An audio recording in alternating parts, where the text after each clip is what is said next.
नमस्कार, आवाज समाचार में आपका स्वागत है। आपके साथ मैं हूं विपिन भट्ट। तो मार्केट आवर्स हो गए समाप्त, कमोडिटी का अपडेट भी आपने ले लिया। वक्त है ताज़ा खबरों से अपडेट होने का और देखने का कि बाकी दुनिया में क्या कुछ चल रहा है। तो चलिए शुरुआत करते हैं इस वक्त की हेडलाइंस के साथ। वीकली एक्सपायरी पर बाजार में दिखा जोश। निफ्टी 140 अंक चढ़ा, सेंसेक्स ने लगाई 490 अंकों की छलांग। ऑटो को छोड़ बीएसई के सभी सेक्टर इंडेक्स आज चढ़े। रियल्टी शेयरों में जोरदार तेजी। इंडिगो एयरलाइंस से सफर हुआ सस्ता। एयरलाइंस ने 300 से 1000 रुपए तक का फ्यूल सरचार्ज खत्म किया। हाल ही में एटीएफ कीमतों में कटौती के बाद लिया गया है फैसला। राम मंदिर के बाद अब अयोध्या को इंडस्ट्रियल हब बनाने की तैयारी। सीएनबीसी आवास के साथ एक्सक्लूसिव बातचीत में बोली गति शक्ति की स्पेशल सेक्रेटरी सुमिता दावरा।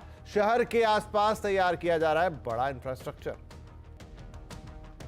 श्रीराम पर विवादित बयान के लिए एनसीपी गुट के नेता जितेंद्र अवार्ड ने माफी मांगी, लेकिन बीजेपी के राम कदम ने की पुलिस में शिकायत। एफआईआर दर्ज कर गिरफ्तार करने की मांग।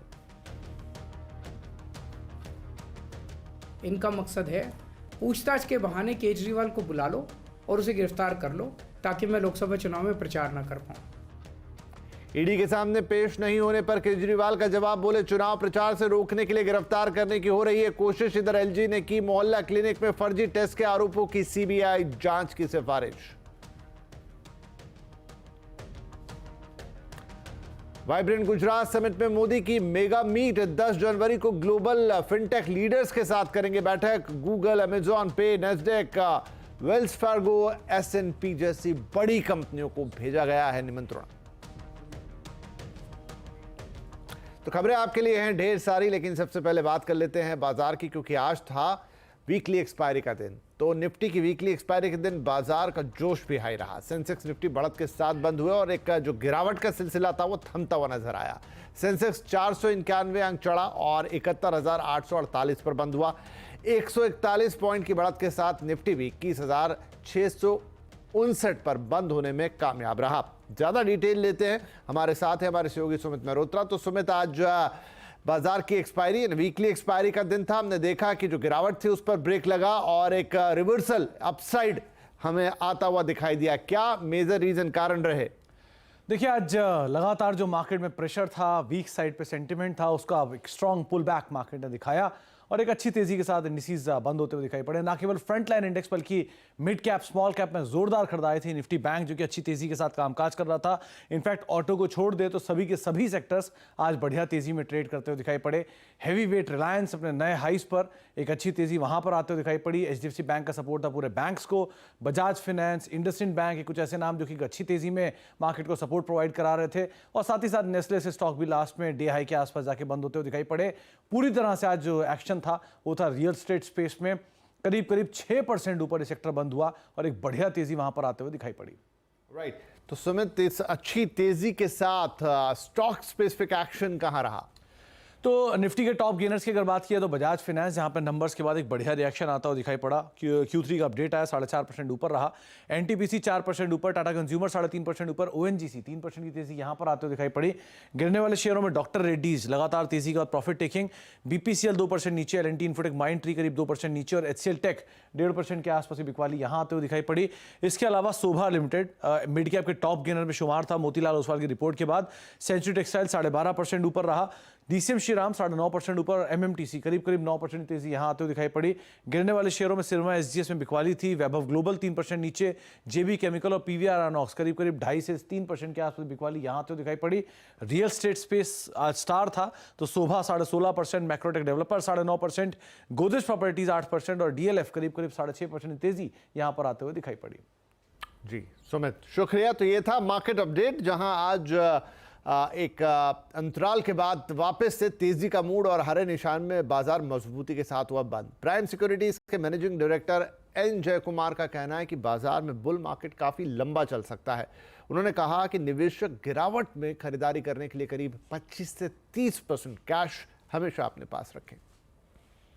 इस बात पे हम डिस्कस कर चुके हैं पहले भी, लेकिन आई थिंक इसको दोहराना मेरे हिसाब से उचित रहेगा कि रिटेल का बहुत बोलबाला चल रहा है, that is one. Number two, अगर हम ये मान के चलते हैं कि 3, 5, 7 साल का एक बहुत बड़ा टेलविंड हमारे साथ है मार्केट्स में, जो कि ये स्टेट इलेक्शंस ने दिखा दिया है। तो ये टाइम रिटेल यंग पॉपुलेशन जो वर्कफोर्स ज्वाइन कर रही है, उनका जो सेविंग्स है, I think this is going to only increase. We have to believe in India in terms of being a long-term bull market. तो ये bull market 1 साल 2 साल का नहीं है. Of course trading calls आएंगी, corrections आएंगी, but जो corrections में every dip में हम लोग खरीदे, that is in fact we should be looking forward for corrections. तो मैं the only overall picture I will give is कि 20-25% आप cash रखो. आज मार्केट आपको शायद एक तेजी करके चुका दे। आज हो सकता है निफ्टी में आपको 100-150 पॉइंट की रैली दिख जाए। ये मतलब मेरा एक मुझे फीलिंग आ रही है, कहीं से एक फीलिंग आ रही है कि आज 100-150 पॉइंट की रैली है। आज सारे क्यों नेगेटिव है? मतलब एफआई की सेलिंग है, डीआई की सेलिंग है, ग्लोबल मार्केट नेगेटिव है, सब कुछ नेगेटिव है। फिर मुझे लग रहा है कि आज मार्केट शायद थोड़ी सी आपको तेजी करके दिखाएगा। बैंक निफ्टी चलने को तैयार है और निफ्टी में मुझे लग रहा है कि चलने की तैयारी हो रही है। कल मिड कैप ने ऑल टाइम हाई लगाया था वैसे, और निफ्टी कितना गिरा है? कुल मिला के 300 पॉइंट गिरा है। ठीक है, लोगों के प्रॉफिट प्रोटेक्ट हो गए, लेकिन अब लोअर लेवल मुझे लग रहा है फिर एंट्री अपॉर्चुनिटी मिल गई है। और आज वो दिन है, अगर आपको गलती करनी है, आप ट्रेंड में, जैसे मैं कहता हूँ कि अगर गलती करनी है तो लॉन्ग साइड पर करिए। जब चर्चा कर रहे थे मुनाफे की तैयारी में, यही चर्चा हो रही थी कि आज फीलिंग आ रही है कि मार्केट में तेजी देखने को मिलेगी। और तेजी ये देखिए, अब 130 अंकों की बढ़त पर निफ्टी ट्रेड करता हुआ 450 पॉइंट का इजाफा निफ्टी बैंक देखते ही देखते आपको डिलीवर कर रहा है। तो मोमेंटम ठीक और बढ़िया और बेहतर होता हुआ। तो CNBC आवाज़ के मैनेजिंग एडिटर आप सुन रहे थे अभी उन्हें, अनुज सिंघल साहब को। उन्होंने कहा फीलिंग आ रही कि 100 से 150 पॉइंट की आज निफ्टी एक रैली दिखा सकता है। और देखिए 141 पॉइंट चढ़कर बंद हुआ है। तो बाजार की समझ CNBC आवाज़ के साथ हमेशा आपके साथ खड़ा है, आपको सही और सटीक जानकारियां और एक सही आकलन देने के लिए। चलिए उसी सिलसिले में एक और महत्वपूर्ण सूचना आपको दे देते हैं। FNO गुरुकुल की शानदार सफलता के बाद CNBC आवाज़ अब ला रहा है FNO गुरुकुल सीजन 2। दूसरा सीजन पहले के मुकाबले कहीं ज़्यादा धमाकेदार होने जा रहा है। 10 से 11 फरवरी के बीच होने वाले इस वेबिनार में आपके पास इंडस्ट्री के दिग्गजों से फ्यूचर एंड ऑप्शंस की बारीकियां सीखने का मौका होगा, और वो भी बिल्कुल सरल भाषा में, ताकि आप इसे अपनी ट्रेडिंग को इससे बेहतर बना पाएं। इस बार गुरुकुल में पोर्टफोलियो मैनेजमेंट पर भी खास फोकस रहने वाला है। तो फटाफट रजिस्ट्रेशन कराएं। रजिस्ट्रेशन के लिए QR कोड स्कैन करें या हमारी स्क्रीन पर दी गई हमारी वेबसाइट पर आएं, और ज़्यादा जानकारी के लिए हमारे सोशल मीडिया हैंडल्स पर जाएं। तो फटाफट कर लें, खुद को रजिस्टर। और ये रजिस्ट्रेशन के लिए QR कोड और लिंक्स आपके सामने, हमारे सोशल मीडिया प्लेटफॉर्म्स पर भी आपको डिटेल्स मिल जाएंगे। वाइब्रेंट गुजरात ग्लोबल समिट की तैयारी अब अंतिम चरण में है। प्रधानमंत्री नरेंद्र मोदी 10 जनवरी को वाइब्रेंट गुजरात ग्लोबल समिट का उद्घाटन करेंगे, और दोपहर के बाद दुनिया की फिनटेक और IT कंपनियों के CEOs के साथ महत्वपूर्ण बैठक भी होगी। इस बैठक में कौन से दिग्गज शामिल होने जा रहे हैं, ये सब कुछ बता रहे हैं हमारे संवाददाता केतन जोशी।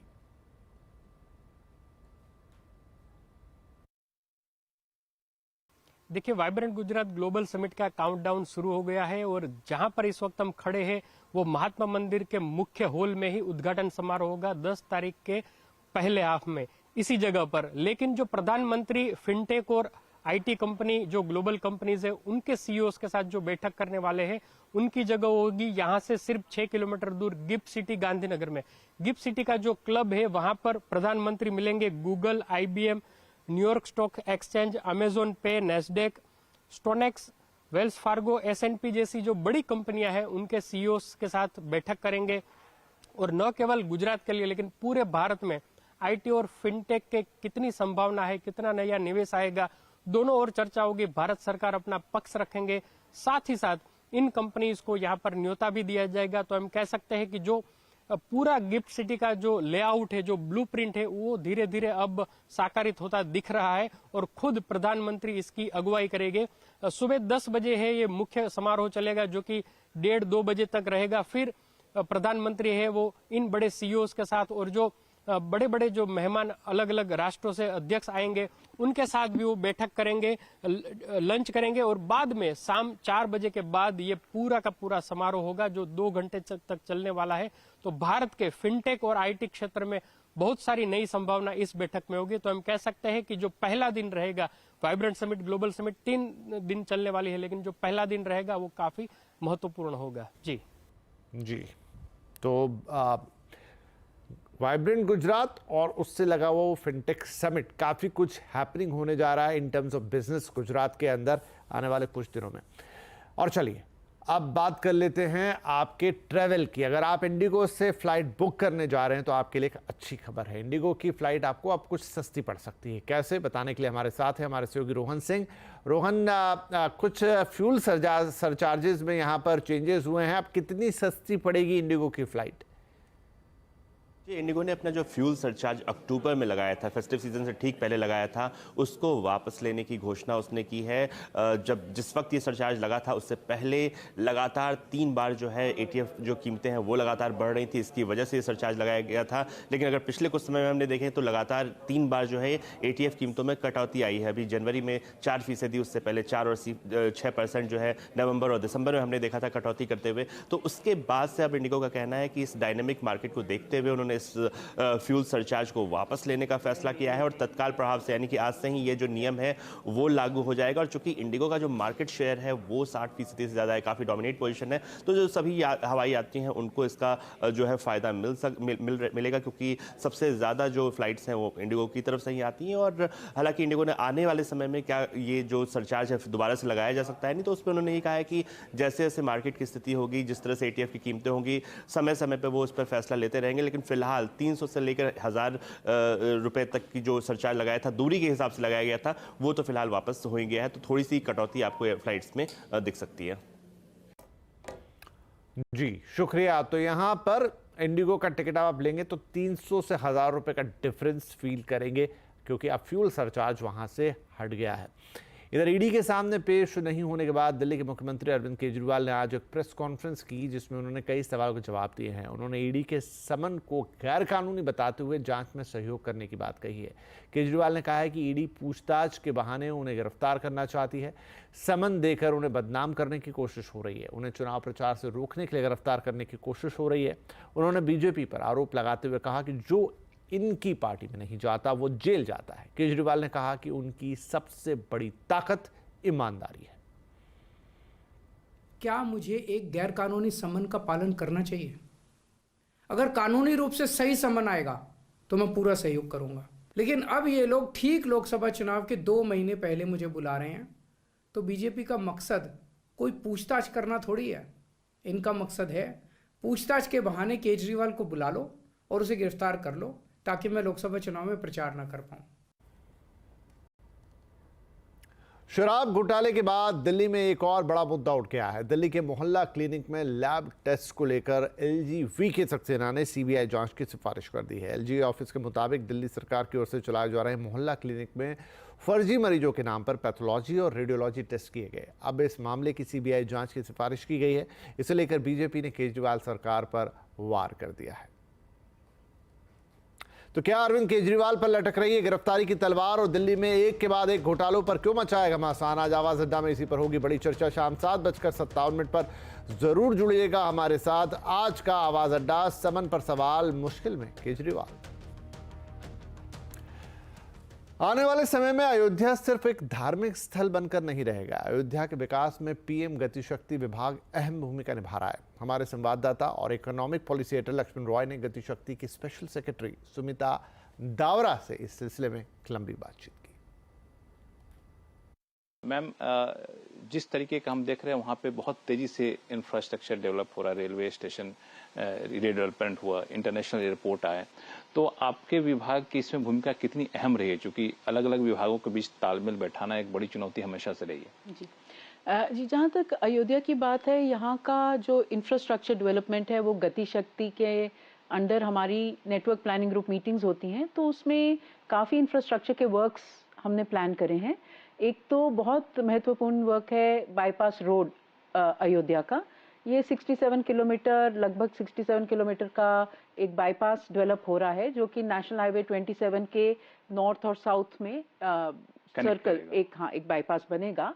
इससे क्या होगा कि अब देखिए, अयोध्या, लखनऊ और गोरखपुर के बीच में एक बहुत ही बिजी एरिया में है, जो कि इकोनॉमिकली बहुत ही वाइब्रेंट एरिया है। यहाँ पर लेदर का काम, टेक्सटाइल का, इंजीनियरिंग गुड्स, तो विभिन्न प्रकार की इंजीनियरिंग गुड्स, विभिन्न प्रकार की मैन्युफैक्चरिंग होती है, गुड्स का आना जाना होता है। तो अब अयोध्या में इतना रिलीजियस टूरिज्म जो कि बढ़ेगा, तो हमको अयोध्या सिटी को डीकंजेस्ट करने के लिए ये बाईपास रोड का जो प्लान हुआ है, ये एक एडवांस स्टेज पर है इस वक्त ये वर्क। इससे जितना भी ये हमारा ट्रैफिक है, फ्रेट है, ये बाईपास होकर सिटी को डीकंजेस्ट करेगा। साथ ही जो इसकी कनेक्टिविटी प्रयागराज और वाराणसी से और लखनऊ से बढ़ेगी, वो भी ये बाईपास रोड टेक केयर करेगा। अब इंटरनेशनल एयरपोर्ट है, कई लोग इंटरनेशनल एयरपोर्ट के लिए भी अयोध्या में ट्रैवल करेंगे, कई लोग अंदर जाना चाहेंगे, तो उस हिसाब से वो एक बहुत ही, तो जिस तरीके का इंफ्रास्ट्रक्चर आप बता रही हैं, बाईपास रोड हुआ, कनेक्टिंग रोड बन रहे हैं, इंटरनेशनल एयरपोर्ट है, तो जाहिर तौर पे वहाँ पे बहुत सारे इन्वेस्टर्स दिलचस्पी दिखाएंगे इंडस्ट्रियल यूनिट लगाने के लिए, प्रोजेक्ट लगाने के लिए। अभी तक क्या संकेत मिल रहे हैं? जी, इसमें इन्वेस्टमेंट का बहुत इंटरेस्ट आएगा, क्योंकि एक तो वहाँ पर इतना vibrant economy because of religious tourism, और इसके अलावा जो बाईपास रोड बन रही है वो एक कॉरिडोर देता है इंडस्ट्री को डेवलप होने के लिए। और बाईपास के अराउंड जब इंडस्ट्री डेवलप होती है तो फ्रेट का मूवमेंट की बहुत उनको सहूलियत मिलती है। तो राम मंदिर का सपना हुआ साकार और इस पर लगातार चल रही है हमारी कवरेज। उद्घाटन से पहले राम मंदिर से जुड़ी कई अहम बातें, अयोध्या से जुड़ी कई अहम बातें, और उसी कड़ी और सिलसिले में ये बात अभी आपने सुनी। यहाँ लेंगे एक छोटा सा ब्रेक, लेकिन ब्रेक के उस पार कुछ और जरूरी, बड़ी और महत्वपूर्ण खबरें आपके लिए हैं, तो कहीं मत जाइएगा, हम तुरंत हाजिर होंगे। आवाज समाचार, अब कुछ और खबरें। एनसीपी नेता शरद पवार गुट के नेता जितेंद्र अवार्ड के विवादास्पद बयान पर हंगामा तेज हो गया है। जितेंद्र अवार्ड ने भगवान श्री राम को मांसाहारी बताया था। हालांकि बयान पर बवाल बढ़ने के बाद उन्होंने माफी भी मांग ली। अवार्ड ने कहा कि उनके बयान का उनकी पार्टी से कोई लेना देना नहीं है। राम क्षत्रिय था, तो क्षत्रिय का खाना ही मांसाहारी होता है। लोक भावनाओं का आदर करना सार्वजनिक जीवन में बहुत महत्वपूर्ण होता है। लोगों को दुखाना नहीं, ये हमको शरद पवार साहब ने सिखाया है। सत्य कितना भी कड़वा हो, वो कड़वा जहर आप खुद पी लीजिए, लेकिन लोगों को मत दुखाओ, ये साहब ने मुझे कहा है। इसलिए मैंने लोगों के प्रति जो खेद व्यक्त कर रहा हूँ। और क्या जितेंद्र अवार्ड के विवादित बयान पर मुंबई समेत महाराष्ट्र के कई इलाकों में बीजेपी सड़कों पर उतर गई। बीजेपी नेता राम कदम ने मुंबई के घाटकोपर थाने पहुंचकर जितेंद्र अवार्ड के खिलाफ पुलिस में शिकायत दर्ज कराई और इस मामले में एफआईआर दर्ज करने की मांग की।